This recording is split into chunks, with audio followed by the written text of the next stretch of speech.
आगाज टाइम्स देख रहे हैं आप। मैं हूं आपके साथ पलक शर्मा। वक्त हो गया है बिहार राजस्थान की खबरों का, तो आइए रुक करते हैं प्रमुख खबरों की ओर, जहां पहली खबर सहरसा से है। इस वक्त की सबसे बड़ी खबर सहरसा जिला अंतर्गत सिमरी बख्तियारपुर थाना क्षेत्र के सिटानाबाद दक्षिण पंचायत के चौक बाजार वार्ड नंबर 9 से आ रही है, जहां लापता हुए 20 वर्षीय युवक का शव मिलने से क्षेत्र में सनसनी फैल गई। घटना के बारे में मृत युवक ने मां मंजू देवी ने बताया है कि 29 अप्रैल 2026 रात करीब 10 बजे मेरा बेटा दुकान गया था और देर रात तक इंतजार करने के बाद भी वापस नहीं आया। हम लोग अपने स्तर से काफी खोजबीन कर चुके हैं, लेकिन कोई भी पता नहीं चल पाया था। हम थाने में आवेदन भी दे चुके हैं, लेकिन थाने से भी कोई कार्रवाई नहीं हुई। बार बार थाने के चक्कर काटते हैं और फिर वरीय पदाधिकारी को भी लापता होने को आवेदन दिया है, कुछ भी पता नहीं चला है। आज सिटानाबाद दक्षिण पंचायत के वार्ड नंबर 11 से पोखर से शव मिला है और मृत युवक की पहचान रविशंकर कुमार पिता विनय चौधरी वार्ड नंबर 9 के चौक बाजार सिटानाबाद दक्षिण के रूप में हुई है।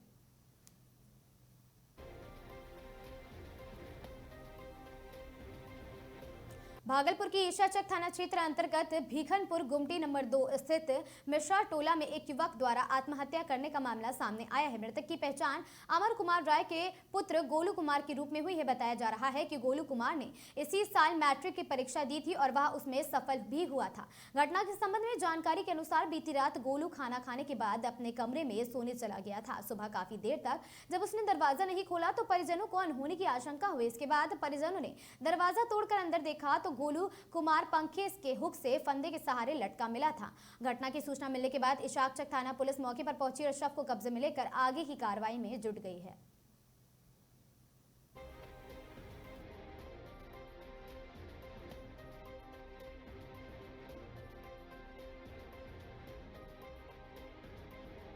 तो जोर से बोलो। हमको खूब नहीं पता, कल ही बात हुआ है मेरे से। क्या बातचीत हुई थी? मतलब ऐसे बहुत दिन के बाद मतलब नहीं फोन करते हैं। बोले कैसा, बोले ठीक है, सब ठीक है। ऐसा कुछ बात नहीं है कि रोज बताया भी नहीं कि रोज हो रहा है, ऐसा कुछ बात नहीं बताया। मतलब बातचीत अगर किया तो कैसा लग रहा था? सैड है वो? नहीं ऐसा कुछ नहीं लगा, नॉर्मल था। नॉर्मल। हाँ, उसके बाद फिर आज क्या जानकारी मिली? आज क्या जानकारी मिला? आज मतलब किसी से पूछे हम, उसी के दोस्त लोग से, मतलब पता चला मतलब कि तुम मतलब ऐसे हो गया, तुमको विश्वास नहीं हुआ। तुम फिर उसके दोस्त को फोन लगाए, बोलता है सही में 12 बजे रात में ऐसा रात में जो हुआ 3 बजे मालूम चला हम लोग को। तो हम लोग फिर अभी देखने के लिए अभी पता। वहाँ किस परिस्थिति में, बॉडी किस परिस्थिति में थी? बॉडी वहाँ लटका हुआ था फंदे से, ऐसा कुछ था? नहीं, हम लोग ऐसा कुछ नहीं देखे। हम लोग अभी आए, स्कूल के फ्रेंड है ना। अच्छा। क्या करता? स्कूल पढ़ने में कैसा था बोलू? पढ़ने में ठीक था। पढ़ने में ठीक। स्कूल नियमित जाता था? हाँ, स्कूल जाता। किस क्लास में पढ़ाई करता था? 10th में। उम्र लगभग कितना होगा? उम्र 16-17। कौन स्कूल में पढ़ाई करते थे? पहले तो इंडियन पब्लिक में, अब इधर आया था कौन हिंदी मीडियम में स्कूल में, नाम नहीं पता मुझे, मरवाड़ी में। हाँ। कितने साल से दोस्त हो तुम? 2-3 साल हो गया। क्या नाम है मेरा? आनंद कुमार। दोस्त का क्या नाम था? सोम कुमार। पापा जी का नाम पता है उसका? अमर। पापा जी का नाम अमर। ठीक।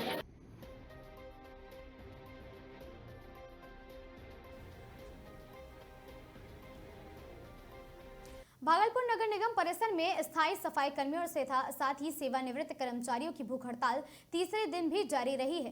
कर्मचारी 7वें वेतनमान का लाभ देने और साथ ही पिछले 2 वर्षों में कटी राशि के भुगतान की मांग को लेकर आंदोलन पर डटे हुए हैं। नगर सफाई कर्मचारी संघ के अध्यक्ष लड्डू हरी ने बताया है कि कई बार आवेदन देने के बावजूद निगम प्रशासन की ओर से कोई ठोस कदम नहीं उठाया गया है, जिससे कर्मचारियों में गहरा असंतोष है। वहीं संघ के सचिव नागेश्वर हरि ने निगम के एक बड़े बाबू पर फाइल आगे बढ़ाने के नाम पर रिश्वत लेने का गंभीर आरोप लगाया है। आंदोलन के दौरान आक्रोशित सफाई कर्मियों ने कुछ समय के लिए नगर निगम के विभिन्न सेक्शंस को बंद करा दिया और साथ ही प्रशासन के खिलाफ जमकर नारेबाजी की गई। स्थिति को बिगड़ता देख पुलिस को मौके पर बुलाना पड़ा, जिसके बाद हालात को नियंत्रित किया गया है। भूख हड़ताल जारी रहने से शहर की सफाई व्यवस्था प्रभावित होने की आशंका भी बढ़ती जा रही है।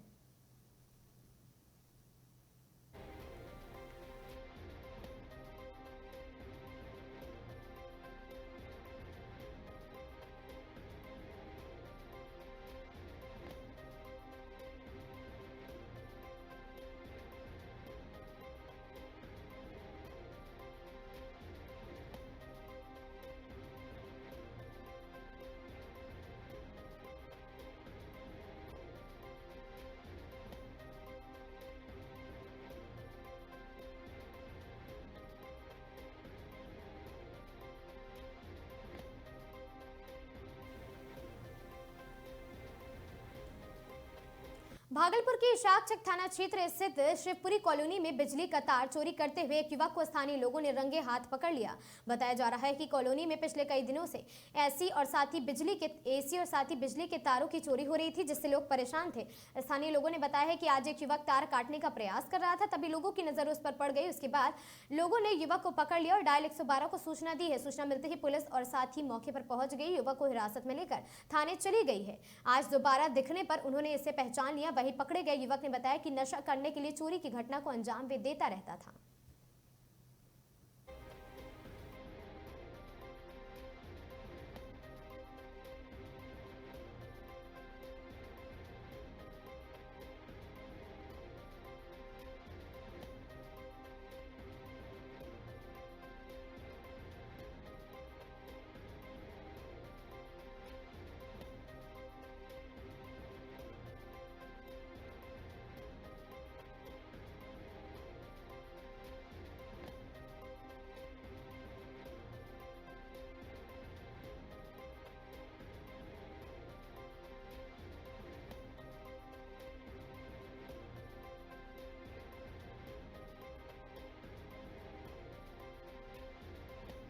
टोटो का चार्जर अच्छा, यहाँ से 9:11 में यहाँ से चार्जर चोरी हो गया है। कब? मतलब हो गया है 8-9 दिन हो गया चोरी होने से। अच्छा, यहाँ गेट लगा हुआ था, गेट लगा हुआ पे खोल के मतलब घुस गया है। रेलिंग यहाँ मतलब पूरा अच्छा देरी तक दिया है। क्या नाम हुआ आपका? कहाँ घर हुआ? घर तो हम यहीं रहते हैं, सुल्तानगंज के रहने वाले, यहाँ भाड़ा पर रहते हैं। नाम क्या हुआ आपका? प्रियंका देवी। अभी क्या हुआ? वो कैसे पकड़ाया? अभी वहाँ कैसे नहीं यहाँ वसीपुर काली स्थान के पास। काहे पकड़ा है लोग यहाँ का? अरे भैया जबरदस्ती बोलता है लाने के लिए। कौन? यही रवि भैया। कहाँ गए रवि? मेरा घर यहाँ वसीपुर के पास। रवि का कहाँ? यहाँ ठाकुरबाड़ी के पास। आज क्या करने आए थे? यहाँ से जा रहे थे, सरोज चा बुलाया था हमको, जो हमको लेके किया था, तो हम उधर से जाइए थे, भैया उधर से आ रहा था, बस रोका, बोला बैठो गाड़ी पे, और न बैठे कि वहाँ जाके हमको मारता तारता, करेंट छटाता। अकेला हम क्या करेगा नहीं करेगा पता। हम भागने लगे न पकड़ पाया, तब चोर करने लगा। भाई चोर करने लगा तो भैया तो पकड़ के रखा। भैया बोले पुलिस को फोन कीजिए, तो नहीं किया, उसे ले गया, हमको रखा पकड़।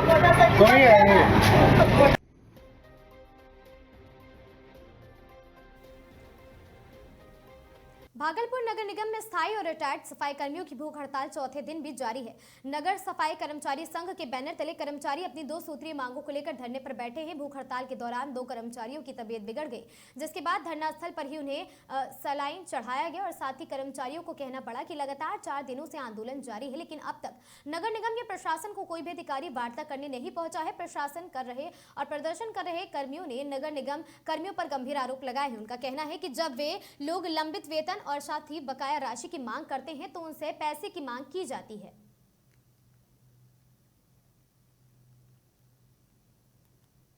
बैठे हुए भूख हड़ताल में कोई वरीय पदाधिकारी नहीं आए हैं देखने के लिए। आज तक बार बार आश्वासन दिया जाता है नगर आयुक्त से कि आप 3 हफ्ते का मोहलत दीजिए, हड़ताल तोड़ दीजिए। जब हड़ताल ही तोड़ देंगे तो समय पे हम लोग को मिलेगा क्या? हम लोग का कहना यह है कि आप जल्द से जल्द भुगतान कर दिए 7वां वेतन का, हड़ताल यहीं समाप्त हो जाएगा। एगो सहयोगी आपका तबीयत खराब हो गया है। सहयोगी मेरा जो है नागेश्वर जी बैठे हुए हैं, बेचारा देखिए 4 दिन हो गया, अभी तक भूखे प्यासे हैं, न पानी तक अंजल किया। पता नहीं इनके साथ में क्या होगा। ये पूरा कर्मचारी इनके साथ है और बड़े पदाधिकारी बुरा हमारा जो जलकल के भी है और पानी कल के भी सब मिले हुए हैं, लेकिन हम लोग को बार बार धोखा दिया जाता है। इस महीने में आपका 7वां दे देंगे, इस महीने में 7वां दे देंगे, कहते कहते आज 2 साल 2.5 साल गुजरने वाला है, कोई देखने वाला नहीं। यहाँ लूट घसूट बहुत है, आगे क्या इतना ही कीजिएगा? लूट है सर कि हम लोग के जब कोई पैसा लेने जाते हैं तो 10% 15% घूस खोजते हैं, तभी हम लोग का काम। कौन खोजते हैं? रिटायरमेंट कितना मर गए ऐसे करते करते। घूस कौन खोजते हैं? घूस किरानी लोग खोजते हैं। नाम है पंकज जी बोलते हैं सर, पंकज जी खुलेआम बोलते हैं कि जब तक पैसा नहीं दीजिएगा तब तक काम नहीं होगा। नगर आयुक्त को हम लोग बोले भी कि घूसखोरी को सर आप लोग बंद करवाइए, और नहीं तो और भी ज़्यादा आंदोलन होगा। इससे हम लोग डरने वाला नहीं है, इसलिए कि हम कर्मचारी सुबह से लेकर के शाम तक शहर को सफाई देते रहते हैं, लेकिन हमको कोई देखने वाला नहीं है। नाम बता दीजिए अपना। मेरा सतीश हरी। भागलपुर सुंदरवती महिला महाविद्यालय में गैर शैक्षणिक कर्मचारियों को 2 दिवसीय कलम बंद हड़ताल से विश्वविद्यालय और साथ ही कॉलेजों का प्रशासनिक कामकाज प्रभावित हो गया है। बिहार राज्य विश्वविद्यालय कर्मचारी महासंघ के आह्वान पर कर्मचारियों ने अपने 15 सूत्रीय मांगों को लेकर सुंदरवती महिला महाविद्यालय में प्रदर्शन और धरना दिया है और साथ ही आंदोलन का नेतृत्व कर रहे क्षेत्रीय मंत्री सुशील मंडल ने कहा है कि कर्मचारियों की लड़ाई सम्मान और अधिकारों की है। उन्होंने आरोप लगाया कि सरकार और विश्वविद्यालय प्रशासन लगातार कर्मचारियों की जायज मांगों की अनदेखी कर रहा है। कर्मचारियों की मुख्य मांगों में सर्वोच्च न्यायालय के आदेशों को लागू करना, वेतन कटौती वापसी और साथ ही तृतीय और चतुर्थ वर्गीय कर्मचारियों की पदोन्नति तथा एसीपी और एमएसपी का भी लाभ मांगा गया है। बंद हड़ताल है। 15 सूत्री मांगों के रूप में हम लोग बैठे हुए हैं, जिसमें कि बिहार सरकार और विश्वविद्यालय लेवल का ये एजेंडा है। हमारी मांग पूरी अगर नहीं हुआ तो 20 तारीख को मास के जोल पर रहते हुए और प्रदर्शन बीएन कॉलेज से निकलेगा और टीएनबी कॉलेज, मरवाड़ी कॉलेज होते हुए विश्वविद्यालय थाना होते हुए यूनिवर्सिटी का घेराबंदी करेंगे और धरना प्रदर्शन भी करेंगे। क्या मांग है आपकी? मांग, सबसे पहला मांग हमारा है कि जो सर्वोच्च न्यायालय का आदेश है उसको लागू किया जाए। कोषांग से जो वेतन कटौती का जो कर दिया गया बहुत पैमाने पर, उसको वापस लिया जाए। चतुर्थ वर्गीय कर्मी का प्रोन्नति, तृतीय वर्ग कर्मियों का प्रोन्नति अविलंब किया जाए और एसीपी एमसीपी जो लागू हो गया है कर्मचारियों का, उसको मार्च माह के वेतन से 2026 के वेतन में उसको जोड़ के वेतन का भुगतान किया जाए। और अभी एक नया न्यूज मिला है कि राज्य सरकार और विश्वविद्यालय के मिलन से जो नया कॉलेज खुला है वो अच्छी बात है, खुला है, बहुत बधाई के पात्र हैं राज्य सरकार और राज्यपाल महोदय, वो बधाई के पात्र हैं। मगर उनसे अनुरोध होगा मेरा कि कॉलेज कर्मी का स्थानांतरण उस महाविद्यालय नहीं किया जाए।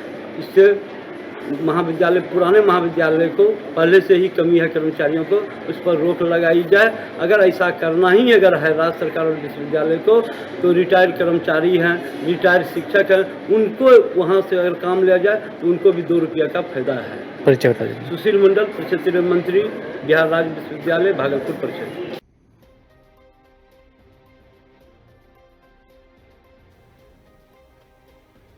भागलपुर भारत सरकार के ज्ञान भारत मिशन के तहत प्राचीन पांडुलिपियों और साथ ही हस्तलिखित दस्तावेजों के संरक्षण को लेकर भागलपुर में पहल तेज हो गई है। इसी को लेकर समीक्षा भवन में जिलाधिकारी डॉक्टर नवल किशोर चौधरी की अध्यक्षता में एक महत्वपूर्ण बैठक आयोजित की गई, जिसमें विभिन्न विभागों के अधिकारियों ने भाग लिया। बैठक के दौरान जिलाधिकारी ने बताया कि 75 वर्ष से अधिक पुरानी पांडुलिपियों और साथ ही हस्तलिखित लेखों, कहानियों और ऐतिहासिक दस्तावेजों का संकलन और संरक्षण किया जाएगा। इसका उद्देश्य देश की सांस्कृतिक और बौद्धिक विरासत को सुरक्षित रखना है ताकि आने वाली पीढ़ियां इससे जुड़ सके।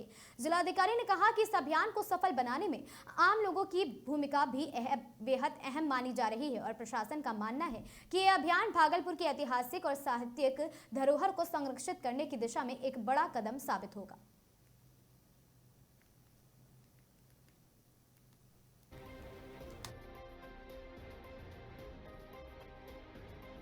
भारत सरकार का ज्ञान भारतम एक मिशन है, जिसमें जितनी पांडुलिपियां हैं, खास करके 75 वर्ष से अधिक पुरानी जितनी भी हस्तलिखित जो है लेख हैं, कहानी है, इतिहास की किताबें हैं, कुछ ऐसे धरोहर हैं जो लिखे हुए हैं, महत्वपूर्ण हैं, उन सभी को संकलन हम लोग कर रहे हैं। हमारे जिला में 10,000 से अधिक की संख्या में संकलन है भी। इसी को लेकर के मैंने अन्य जो कई प्रोफेसर थे उनके साथ बैठक किया कि आपके माध्यम से, उनके माध्यम से हम चाहते हैं और लोगों को जागरूक हों और सभी लोग हमें उस पांडुलिपियों के संरक्षण में मदद करें।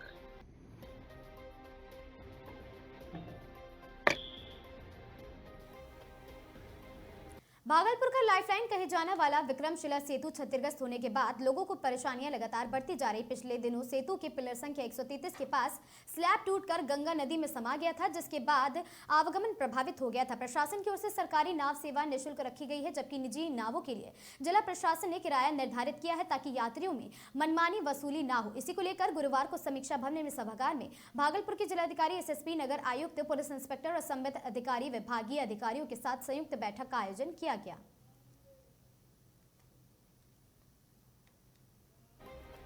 भागलपुर प्रशासन की एक मीटिंग हुई है जिसमें जिला पदाधिकारी महोदय और मैं संयुक्त रूप से एक मीटिंग की है जिसमें भागलपुर और नवगछिया दोनों साइड के सभी पदाधिकारी पुलिस और प्रशासन के उपस्थित थे, जिसमें जो अभी यातायात की समस्या है, जो ब्रिज के कोलैप्स जो एक स्लैब हुआ है उसकी वजह से जो समस्या आई है उसको लेके जो हम लोग लगातार नाव का परिचालन कर रहे हैं या ट्रैफिक की जहाँ कहीं भी इश्यूज़ है उसी को लेके अगर कहीं कोई बॉटलनेक है, कहीं कोई दिक्कत है तो उसको कैसे कोई दूर किया जाए और प्रशासन के हमारे पदाधिकारी और कर्मी और ज़्यादा अलर्ट रहें। साथ में वैकल्पिक कुछ व्यवस्था की जा सकती है, जैसे बड़े क्रूज़ का या तो जो मालवाहक बड़े ये नाव होती है जिसमें कई सारी ट्रक वगैरह भी जा सकती है या 4 व्हीलर भी जा सकते हैं। तो इन तमाम पहलुओं पर आज समीक्षा हुई और उसकी बैठक की गई है और बहुत जल्द इसमें और बेहतर जो है सलूशन हम लोगों को मिलेगा। और साथ में ट्रैफिक को लेके भी हम लोग जो हाईवे पे कुछ जगह अगर निर्माणाधीन जो हाईवे पे कहीं अगर छोटी मोटी समस्या है तो हाईवे के भी ये पीडी आए थे और साथ में जो ट्रांसमिशन लाइन के भी जो ऑफिसर आए थे तो उन सबसे भी बात हुई। 1-2 जगह जहाँ कहीं अगर दिक्कत है तो वो जल्दी से जल्द 2 दिन में हम लोग समय दिए हैं कि उसको दूर कर लेंगे, जिससे मुंगेर की तरफ भी जाने वाले हाईवे से हमारे ज़्यादा से ज़्यादा बड़े वाहन भी जा सकते हैं स्मूथली। और साथ में जो हमारे घाट पे अतिरिक्त व्यवस्था है, हम लोग वहाँ पे जो समय का निर्धारण किए हैं, साथ में जो नाव पे चढ़ने वाली चचरी वगैरह होती है और उसको चौड़ा करने के लिए बोला गया है। और जो हमारे पदाधिकारी कर्मी हैं वहाँ पे ये भी है कि अलर्ट रहें। तो इस तरीके से हम लोग कई वहाँ पे जो चीज़ें हैं ज़्यादा बेहतर करने की है उस पर मीटिंग में बात की गई है और जिला पदाधिकारी महोदय के द्वारा और मेरे द्वारा अपने जो कई कर्मी हैं उनको निर्देशित भी किया गया है। तो इस तरीके से बेहतर हम लोग काम करने के लिए और आम जनता जो भी है उनको कोई दिक्कत नहीं हो, लगातार उस पर काम कर रहे हैं और उसको और बेहतर बनाएंगे। आज की बैठक का मुख्य उद्देश्य है कि विक्रमशिला पुल पे जो आवागमन बंद हुआ है जिसके कारण नए कई मार्ग खुले हैं, जैसे कि बराड़ी घाट से परिचालन है, महादेव घाट से परिचालन है, उसके बाद आपको कहलगांव और गोपालपुर को हम लोग कनेक्ट कर रहे हैं। फिर कई वाहन जो है काफी संख्या में अब सुल्तानगंज होकर जा रहे हैं तो वहाँ ट्रैफिक का इशूज हो रहा है। इन्हीं सबको रिजॉल्व करने के लिए हम लोगों ने अपने अधिकारियों के साथ बैठक किया है और कई महत्वपूर्ण निर्णय लिए गए हैं ताकि हम लोगों के आवागमन को तो बेहतर बना ही सकें, साथ ही जो वाहन के परिचालन को भी हम लोग बेहतर बनाएं, इसी को लेकर के। खबर गया जी से ही, जहां बाराचट्टी प्रखंड के धनगाई थाना क्षेत्र अंतर्गत शोभ धनगाई रोड स्थित जागर स्थान के समीप बृहस्पतिवार को एक दर्दनाक सड़क हादसे में बाइक सवार चाचा की मौके पर ही मौत हो गई, जबकि भतीजा गंभीर रूप से घायल हो गया। दुर्घटना स्कूल बस और मोटरसाइकिल के बीच हुआ है। टक्कर में हुई प्राप्त जानकारी के अनुसार बतासी गांव निवासी ननकेश्वर मांझी 45 वर्षीय पिता दशाई मांझी अपने भतीजे के साथ मोटरसाइकिल से बेटे के घर जा रहे थे। इसी दौरान जागर स्थान के पास एक स्कूल बस और बाइक के बीच जोरदार टक्कर हो गई। टक्कर इतनी भयावह थी कि नंदकेश्वर मांझी की घटनास्थल पर ही मौत हो गई है। वहीं आपको बता दें, पुलिस ने मृतक के शव को कब्जे में लेकर पोस्टमार्टम हेतु मगध मेडिकल कॉलेज से अस्पताल गया भेजा है। दुर्घटना के बाद स्कूल बस को पुलिस ने जब्त कर थाने ले आई है।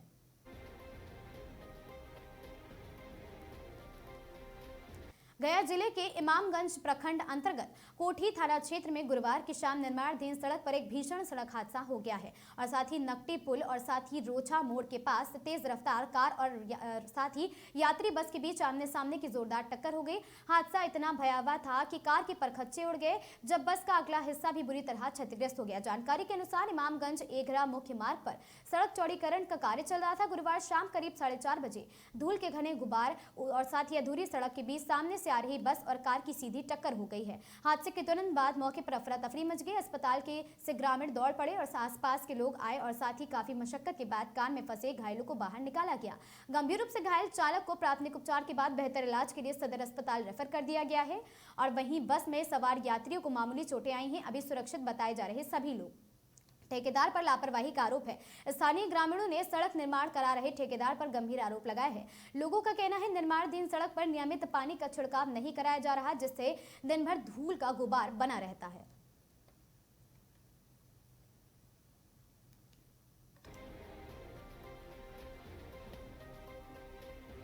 बिहार के गया जिले में उत्पाद विभाग ने गुरुवार 7 मई 2026 को बड़ी कार्रवाई करते हुए एक कार से भारी मात्रा में विदेशी शराब बरामद की है। विभाग की टीम ने मोहनपुर थाना क्षेत्र के रेउदवा गांव के पास एक मारुति कार को रोका है, जिसमें 335 बोतल विदेशी शराब मिली है। कार्रवाई की मुख्य जानकारी की बात करें तो पुलिस ने मौके से एक शराब तस्कर को गिरफ्तार किया है, जिसकी पहचान रांची झारखंड के डोरंडा थाना क्षेत्र के निवासी नयन मुखर्जी के रूप में हुई है। जब्ती की बात करें तो विदेशी शराब के साथ साथ तस्करी में इस्तेमाल की जा रही मारुति कार को भी पुलिस ने जब्त कर लिया। अधिकारियों के बयान की बात करें तो उत्पाद विभाग के सहायक आयुक्त प्रिय रंजन ने बताया कि गिरफ्तार आरोपी के खिलाफ नामजद प्राथमिकी दर्ज कर आगे की कानूनी कार्रवाई की जा रही है।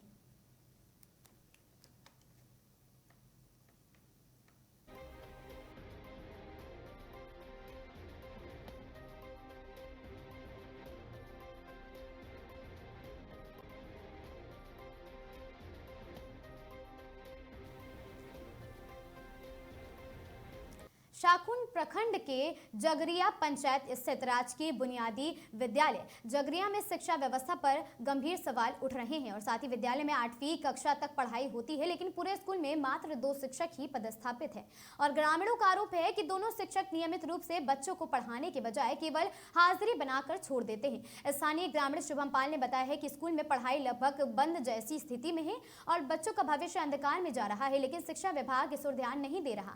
ग्रामीणों ने शिक्षा विभाग और जिला प्रशासन से मांग की है कि विद्यालय की स्थिति पर निष्पक्ष जांच कर पर्याप्त शिक्षकों की नियुक्ति की जाए ताकि बच्चों को बेहतर शिक्षा मिल सके। 8वीं तक का स्कूल, लेकिन सिर्फ 2 शिक्षक। शाहकुंड के जगरिया स्कूल में बच्चों का भविष्य खतरे में है।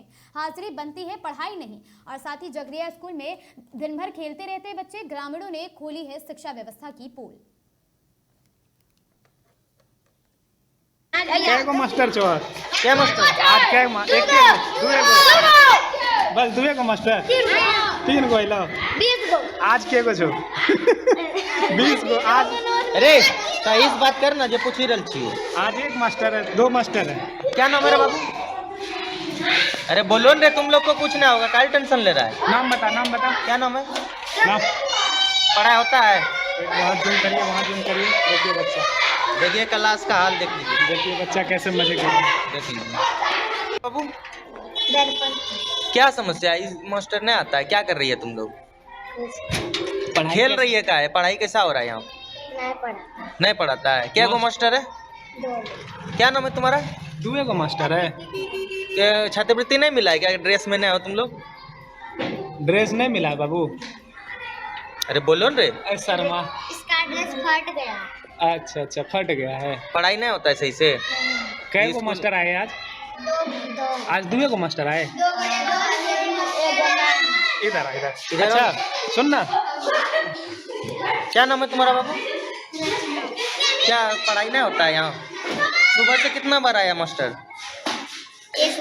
1 बार। कितना देर पढ़ाया? खाली हाजिरी बना चला गया। फिर से बोलना, क्या बोली? हाजिरी बनाया चले गए। गिनती हो गया कितना बच्चा आए नहीं आए। अच्छा कौन सा क्लास में पढ़ती है? 5 में है। ये क्लास कौन क्लास है? ये कौन? 4 और 5 दोनों। अच्छा क्या कर रहा है रे? पढ़ाई नहीं होता है? क्या नाम है तुम्हारा? पढ़ाई नहीं होता है? हाँ? क्या बार आया मास्टर? इधर आओ रे। 1 बार आया। 1 बार। क्या बार आया मास्टर? 1 बार। 1 बार हाजिरी बना खाली चला गया। पढ़ाई नहीं होता है? नहीं। कब से नहीं होता पढ़ाई?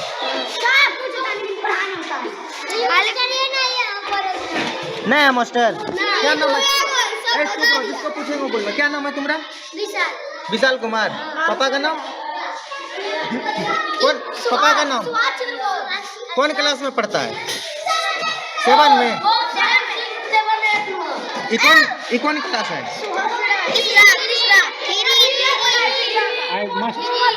क्या नाम है तुम्हारा? नाम बताओ ना, कोई दिक्कत ना हमें ना। क्या है? पढ़ाई नहीं होता है? देख सकते हैं बच्चा यहाँ बाहर में भी खेल रहा है। एक भी टीचर देख लीजिए, एक भी टीचर मौजूद नहीं है। 2 टीचर है, 2 टीचर में कैसे इतना हो पाएगा? क्लास पूरा बच्चा है। बस एक मैडम। खाना पीना मिलता है? बढ़िया मिलता है खाना? तुम ड्रेस में काहे ना? ड्रेस में काहे ना? पैसा नहीं मिला है? छात्रवृत्ति नहीं मिलता है? देख सकते हैं ये हाल है हमारा जगरिया पंचायत का। बताइए, आप परमिशन लो ना, आप परमिशन खोने वाले कौन है? परमिशन ले लेते हैं इनसे, परमिशन ही लेके बात करेंगे। कल चाह रहे हैं क्या सर? आवेदन लेके आए। आप लोग आवेदन दीजिए। 2 टीचर से कैसे मैनेज होता है? बहुत ही बुरा हाल चल रहा है। क्या नाम है बाबू? अभिषेक। बनाइए वीडियो। Sir hello. लीगल है, सामुदायिक चीज है, इसमें वीडियो बनाएंगे ही बनाएंगे कोई भी हालत में, आप कुछ नहीं कर सकते हैं। आप खिड़की की तरफ से बनाइएगा, जहाँ पास बनाइएगा, ये कहीं से लीगल नहीं है ना। कल तक वहाँ से लेकर आओ यहाँ 2 शिक्षक में नहीं होते, शिक्षक चाहिए। सहरसा से इस वक्त की बड़ी खबर सामने आ रही है, जहां एक सरकारी स्कूल में मिड डे मील खाने के बाद सैकड़ों बच्चे अचानक बीमार पड़ गए। घटना ने पूरे इलाके में हड़कंप मचा दिया। स्कूल परिसर में अफरा तफरी मच गई। बच्चों की चीख पुकार सुन पूरा माहौल दहशत में तब्दील हो गया। शिक्षक और स्थानीय लोग तुरंत हरकत में आए और नजदीकी अस्पताल पहुंचाने पर व्यवस्था की गई। कुछ ही देर में एम्बुलेंस की लंबी कतारें स्कूल के बाहर लग गई और बीमार बच्चों को एक एक करके अस्पताल ले जाया जाने लगा। अस्पताल पहुंचते ही डॉक्टरों की टीम ने बच्चों का इलाज शुरू कर दिया। डॉक्टर के अनुसार अधिकांश बच्चों में फूड पॉइजनिंग जैसे लक्षण पाए गए हैं और इस घटना के बाद अभिभावकों में भारी आक्रोश देखने को मिल रहा है। अस्पताल के बाहर परिजनों की भीड़ जमा हो गई है और सभी अपने बच्चों की हालत को लेकर चिंतित बताए जा रहे हैं। प्रशासन भी इस मामले को लेकर गंभीरता से जांच करने में जुटा है। स्थानीय अधिकारियों ने स्कूल पहुंचकर पूरे मामले की जानकारी ली और मिड डे मील के सैंपल जांच के लिए भी भेज दिए। फिलहाल सभी बच्चों का इलाज जारी है और साथ ही प्रशासन स्थिति पर नजर बनाए हुए है।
बच्चे बीमार है, क्या मामला? बच्चा पढ़े गए, खाना खेलके आई बच्चा सब कहलकै जे देह घूमे लागल, दोसर बच्चा आर कहलकै जे खाना में दाल में से डर सांप रहे की रहे से कोई हम सब नहीं देखलिए।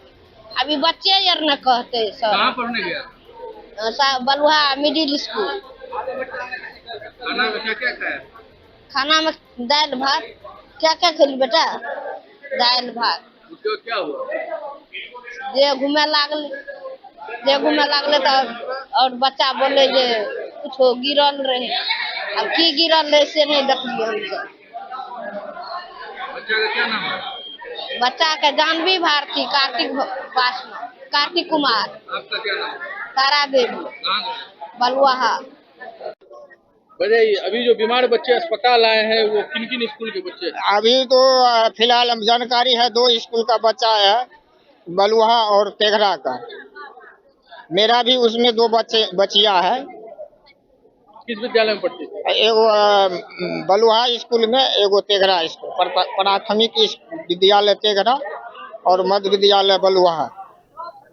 क्या हुआ इनको? खाना खाया है, अचानक बेहोश हो गया सभी बच्चा। अब पता नहीं खाना में क्या था नहीं था। क्या नाम हुआ आपका? मेरा नाम अशोक पासवान। क्या हुआ बाबू?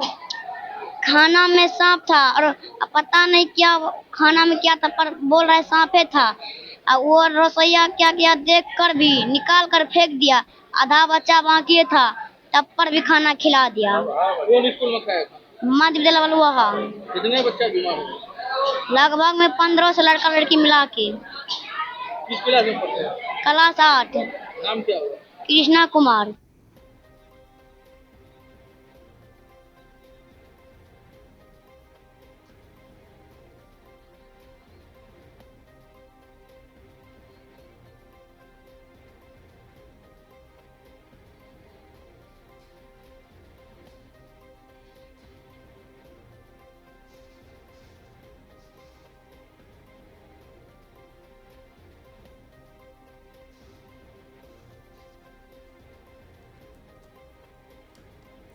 कोटा से जहां शिक्षा एवं पंचायती राज मंत्री मदन दिलावर के जन्मदिन पर 11 मई के उपलक्ष्य में भाजपा गणेश नगर मंडल द्वारा 4 दिवसीय सेवा कार्यक्रम का आयोजन किया जा रहा है।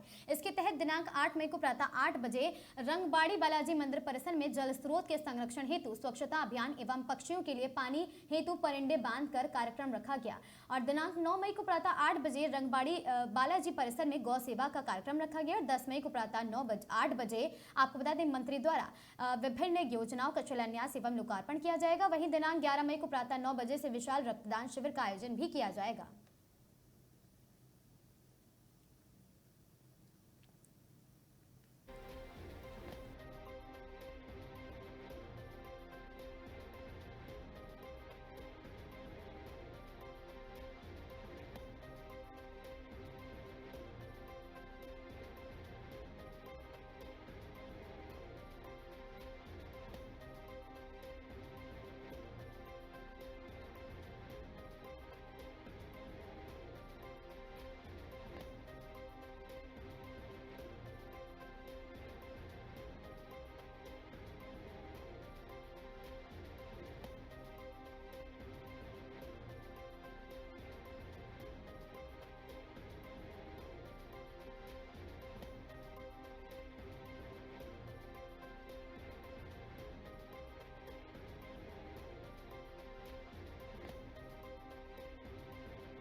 खबर अलवर से है, जहां भ्रष्टाचार निरोधक ब्यूरो एसीबी की अलवर प्रथम चौकी और ने गुरुवार को बड़ी कार्रवाई करते हुए जयपुर विद्युत वितरण निगम लिमिटेड ने एक कर्मचारी को रिश्वत लेते हुए रंगे हाथों दबोच लिया है। आपको बता दें कि एसीबी ने ये कार्रवाई किशनगढ़ बास ग्रामीण कार्यालय में तैनात हेल्पर के विरुद्ध की है और साथ ही एसीबी मुख्यालय के निर्देशों पर की गई। पुलिस महानिदेशक गोविंद गुप्ता ने बताया है कि परिवादी ने एसीबी चौकी अलवर पर शिकायत दर्ज करवाई थी। शिकायत के अनुसार 5 मई 2026 को आरोपी संदीप कुमार लाइनमैन हेल्पर प्रथम और साथ ही विजिलेंस अधिकारी परिवादी के घर पहुंचे थे। वहां बिजली की लाइन से तार डालने के मामले में उन्होंने परिवादी, उसके भाई और भतीजे के घर की तस्वीर खींचकर वीसीआर भर ली थी, जिसमें यहां कार्रवाई हुई है। परिवादी पर घर में मौजूद नहीं थे और इसके बाद आरोपी संदीप ने वीसीआर की कार्रवाई को रफा दफा करने के लिए और आगे परेशान न करने के बदले में 35,000 रुपए की रिश्वत मांग की थी।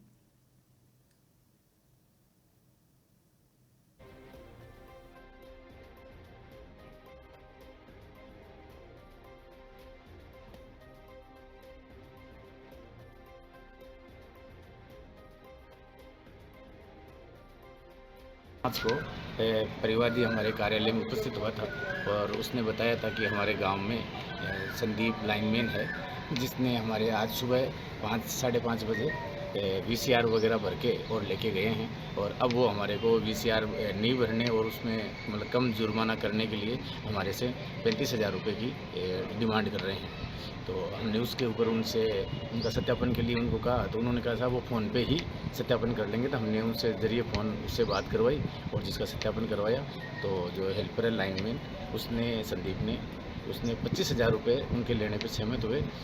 परिवादी के भाई और उसके भतीजे की, इनकी 3 जनों की वो वीसीआर इन्होंने भर रखी थी। सुबह को चेकिंग की थी इनके घर पे आके। सत्यापन के बाद में इन्होंने आज वो रुपए लेने की इनकी वो सहमति हुई थी।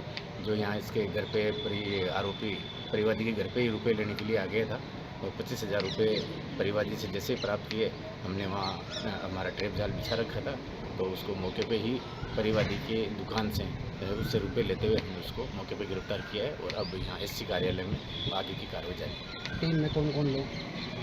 टीम में मैं और मेरी अलवर की टीम। आपका पूरा नाम sir? Sabir Khan, deputy SP ACB Alwar. इसमें और कोई नहीं ही अपने स्तर पे ही कहा था कि वो मैं वीसीआर को कम भी करा दूंगा और उन 2 की मतलब ये 3 जने थे जिसमें 2 की तो इसने कहा था वीसीआर भरेंगे नहीं और 1 की वीसीआर भर के और कम कर देंगे। तो 1 की उसकी वीसीआर भरी हुई है और 2 के नहीं भरी। किसी भी कंप्लेंट की है? और इसी से बात हुई। कब की थी कंप्लेंट? 5 तारीख को, परसों। जोधपुर पश्चिम पुलिस ने अवैध गतिविधियों में लिप्त अपराधी, वांछित बदमाशों और असामाजिक तत्वों के खिलाफ गुरुवार को बड़ा एरिया डेमोनेशन अभियान चलाकर व्यापक कार्रवाई की है। पुलिस आयुक्त शरद कविराज ने बताया है कि निर्देश पर तथा पुलिस उपायुक्त कमल शेखावत के नेतृत्व में जिले भर में अभियान चलाया गया। अभियान के तहत जिले के सभी थाना क्षेत्र की कुल 60 शिकायत पुलिस टीमों को गठन किया गया और इन टीमों में 316 पुलिसकर्मियों ने भाग लिया और शहर भर में 466 स्थानों पर दबिश देकर बड़ी कार्रवाई को अंजाम दिया है। पुलिस ने स्पेशल एवं लोकल एक्ट के तहत कुल 13 प्रकरण दर्ज कर 41 आरोपियों को गिरफ्तार किया। इनमें आबकारी अधिनियम और साथ ही जुआ अध्यादेश, आर्म्स एक्ट, MMRD एक्ट, धूम्रपान अधिनियम और साथ ही NRC एक्ट के मामले शामिल हैं।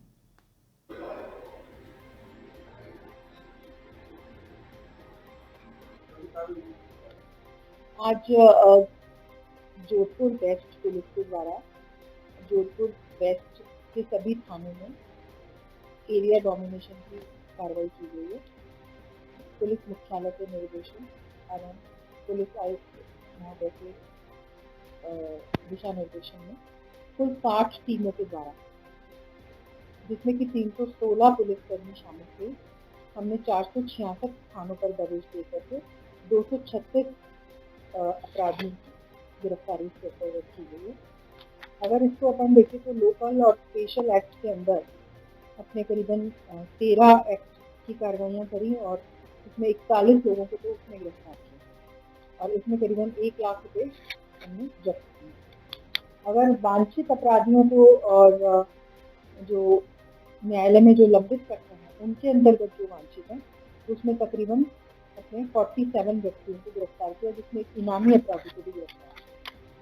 संपत्ति संबंधी जो अपराध हैं उसमें करीबन 63 लोगों को अरेस्ट किया गया। हार्डकोर और हिस्ट्री शीटर सहित 148 के खिलाफ निरोधात्मक कार्रवाई की गई।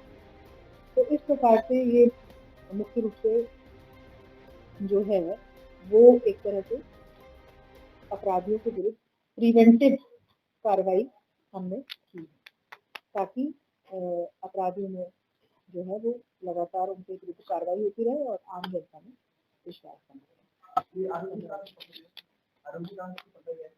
आरोपी सभी थाना जो है ना वेस्ट जिले के सभी थाना क्षेत्रों के अंतर्गत जो सुबह मॉर्निंग में जो दबिश वगैरह दी हमने, रेड वगैरह करी, उसमें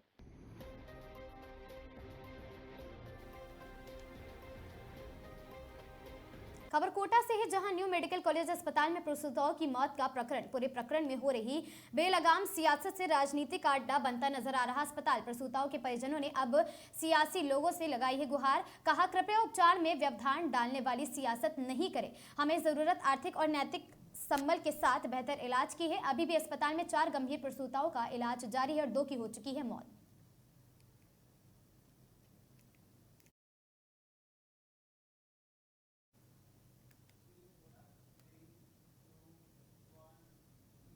कोटा के न्यू मेडिकल अस्पताल में प्रसूताओं की मौत के बाद स्वास्थ्य विभाग अलर्ट मोड पर है। कोटा के न्यू मेडिकल अस्पताल में प्रसूताओं की मौत के मामले में एक बार फिर से जयपुर से MMS अस्पताल और एम्स की विशेषज्ञ डॉक्टरों की टीम अस्पताल पहुंची है। संभागीय आयुक्त अनिल कुमार एवं जिला कलेक्टर पीयूष समारिया के साथ विशेषज्ञ चिकित्सकों ने अस्पताल में भर्ती मरीजों का निरीक्षण किया तथा परिजनों से बातचीत कर स्वास्थ्य स्थिति की जानकारी ली है। प्रशासन ने स्पष्ट किया कि फिलहाल किसी भी मरीज को जयपुर रेफर नहीं किया जा रहा है, सभी मरीजों को उपचार कोटा में ही विशेषज्ञों की निगरानी में किया जा रहा है।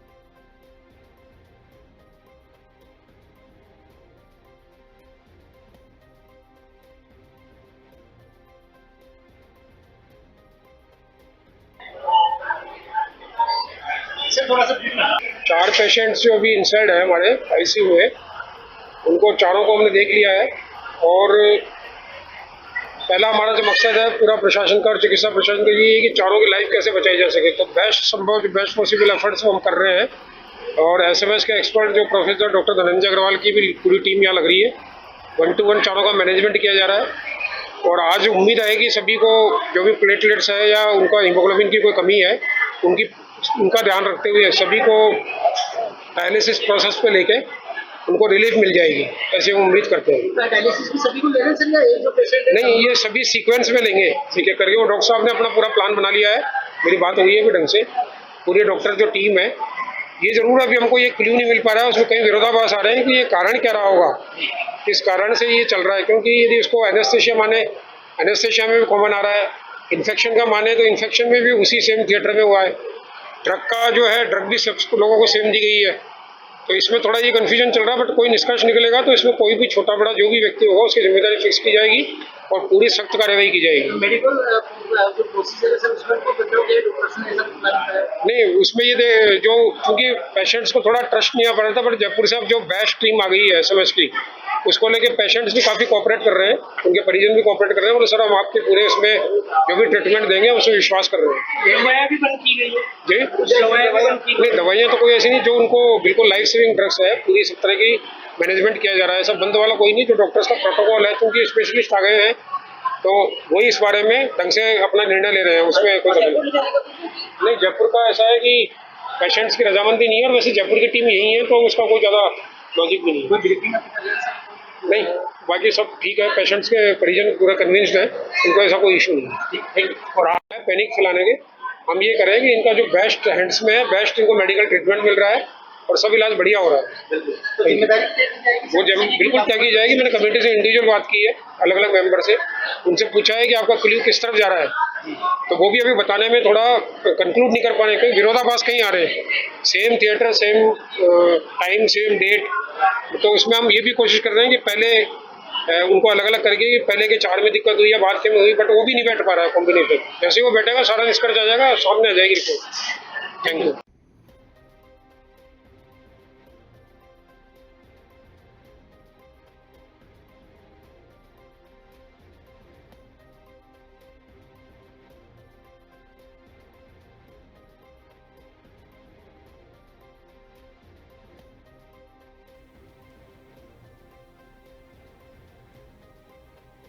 न्यू मेडिकल अस्पताल में प्रसूताओं की मौत का मामला सामने आया। प्रसूताओं को दी गई दवाइयां, इंजेक्शन पर फिलहाल लगाई गई रोक। आपको बता दें, फ्लूइड, डेस्ट्रोक्स और साथ ही डी सहित इंजेक्शन पर लगाई गई है रोक। इलाज में लापरवाही के चलते 2 प्रसूताओं की मौत और साथ ही 4 का इलाज जारी है।